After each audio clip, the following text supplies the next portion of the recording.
Hi friends, എല്ലാവർക്കും പുതിയൊരു വീഡിയോയിലേക്ക് സ്വാഗതം. ഇന്നത്തെ വീഡിയോയിൽ ഗോതമ്പ് പൊടിയും പഴവും വെച്ചിട്ട് നമുക്ക് വാഴയിലയിൽ ആവിയിൽ വേവിച്ചെടുക്കാൻ പറ്റുന്ന നല്ല അടിപൊളിയായിട്ടുള്ളൊരു പലഹാരമാണ്.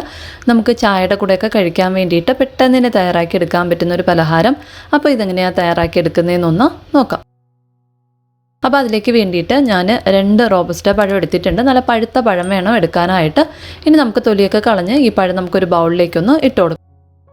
ഇനി നമുക്ക് കൈവച്ചിട്ടോ അല്ലെങ്കിൽ ഫോർക്ക് വെച്ചിട്ടോ ഈ പഴം നന്നായിട്ടൊന്ന് ഉടച്ചെടുക്കാം. പഴം നല്ലതുപോലെ ഒന്ന് ഉടച്ചെടുത്തതിന് ശേഷം പിന്നെ നമ്മൾ ഇതിലേക്ക് ശർക്കര ചേർത്ത് കൊടുക്കണം. അപ്പം ഞാനിതിലേക്ക് പൊടിച്ച ശർക്കരയാണ് ചേർത്ത് കൊടുക്കുന്നത്. 1/2 കപ്പ് അളവിൽ ശർക്കരയാണ് ഞാൻ എടുത്തിട്ടുള്ളത്. അത് നമുക്കിതിലേക്ക് ചേർത്ത് കൊടുക്കാം. നമ്മുടെ പഴത്തിൻ്റെ മധുരത്തിനനുസരിച്ചിട്ട് നമുക്ക് ശർക്കരയുടെ അളവ് കൂട്ടുകയോ കുറയ്ക്കുകയോ ചെയ്യാവുന്നതാണ്. ഇനി ശർക്കര ചേർത്തതിന് ശേഷം ഈ ശർക്കര നന്നായിട്ട് പഴവുമായിട്ടൊന്ന് മിക്സ് ചെയ്ത് എടുക്കാം. നല്ലതുപോലെ ഒന്ന് മിക്സ് ചെയ്തെടുത്തതിന് ശേഷം പിന്നെ നമുക്കിതിലേക്ക് ചേർത്ത് കൊടുക്കേണ്ടത് ഗോതമ്പ് പൊടിയാണ്. ഞാൻ 1 കപ്പ് അളവിൽ ഗോതമ്പ് പൊടി എടുത്തിട്ടുണ്ട്. ഗോതമ്പ് പൊടി നമുക്ക് 2 പ്രാവശ്യമായിട്ട് ഇതിലേക്ക് ചേർത്ത് നന്നായിട്ടൊന്ന് മിക്സ് ചെയ്ത് എടുക്കാം. നമ്മളിതിലേക്ക് ഒട്ടും തന്നെ വെള്ളം ചേർത്ത് കൊടുക്കേണ്ട ആവശ്യമില്ല. പഴത്തിൻ്റെ ഒരു നനവിൽ തന്നെ നമുക്കിത് നന്നായിട്ടൊന്ന് കുഴച്ചെടുക്കാനായിട്ട് പറ്റും. ഇപ്പം ഞാൻ 1 കപ്പ് മാവും ചേർത്ത് നല്ലതുപോലെ ഒന്ന് കുഴച്ചെടുത്തിട്ടുണ്ട്. നമ്മൾ കുഴച്ചെടുക്കുമ്പോഴത്തേക്കും ഈ ഒരു പരുവത്തിലായിരിക്കും നമുക്ക് കിട്ടുന്നത്. ഇനി നമുക്കിതിലേക്ക് ചേർത്ത് കൊടുക്കേണ്ടത് ചിരകിയ തേങ്ങയാണ്. 1 കപ്പ് അളവിൽ ചിരകിയ തേങ്ങ നമുക്കിതിലേക്ക് ചേർത്ത് കൊടുക്കാം. തേങ്ങ ഒരുപാട് ചേർത്ത് കൊടുക്കുമ്പോഴത്തേക്കും നമ്മുടെ ഈ ഒരു ഇലയപ്പം നല്ല അടിപൊളി ടേസ്റ്റ് ആയിരിക്കും. തേങ്ങ ചേർത്ത് നമുക്ക് നന്നായിട്ടൊന്ന് മിക്സ് ചെയ്ത് എടുക്കാം. ഇനി നമുക്കിതിലേക്ക് ചേർത്ത് കൊടുക്കേണ്ടത് കുറച്ച് കാഷ്നട്ടും ഉണക്കമുന്തിരിയുമാണ്.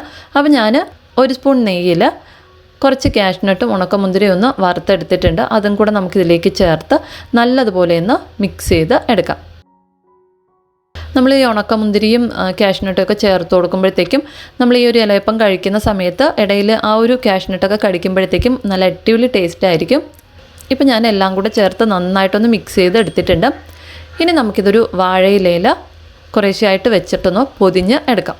അപ്പോൾ ഞാൻ അതിനായിട്ട് ഒരു ചെറിയൊരു കഷ്ണം വാഴയില എടുത്തിട്ടുണ്ട്. ഇതിന് മുകളിലായിട്ട് ഒരല്പം എണ്ണയോ നെയ്യോ ഒന്ന് പുരട്ടിയതിന് ശേഷം നമ്മുടെ എടുത്തിട്ടുള്ള ഇലയുടെ സൈസിനനുസരിച്ചിട്ട് നമുക്ക് കുറേശ്ശെയായിട്ട് മാവ് ഇതിന് മുകളിലായിട്ടൊന്ന് വെച്ച് കൊടുക്കാം. അതിനുശേഷം നമുക്ക് 4 സൈഡും ഇതുപോലെ ഒന്ന് മടക്കി എടുക്കാം.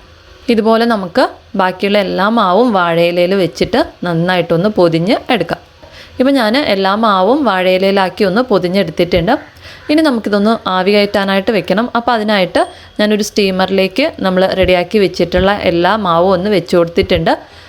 ഇനി നമുക്കിതൊന്ന് അടച്ച് വെച്ച് മീഡിയം ഫ്ലെയിമിൽ വെച്ചിട്ട് 20 മിനിറ്റോളം ഒന്ന് വേവിച്ച് എടുക്കാം. ഇപ്പം ഞാൻ 20 മിനിറ്റോളം ഒന്ന് ആവി കയറ്റി എടുത്തിട്ടുണ്ട്. ഇപ്പം നമ്മുടെ ഇലയപ്പമൊക്കെ നല്ല അടിപൊളിയായിട്ട് തന്നെ ഒന്ന് വെന്ത് വന്നിട്ടുണ്ട്. ഇനി നമുക്കിത് നന്നായിട്ട് തണുത്തതിന് ശേഷം വേറൊരു പ്ലേറ്റിലേക്കൊന്ന് മാറ്റാം.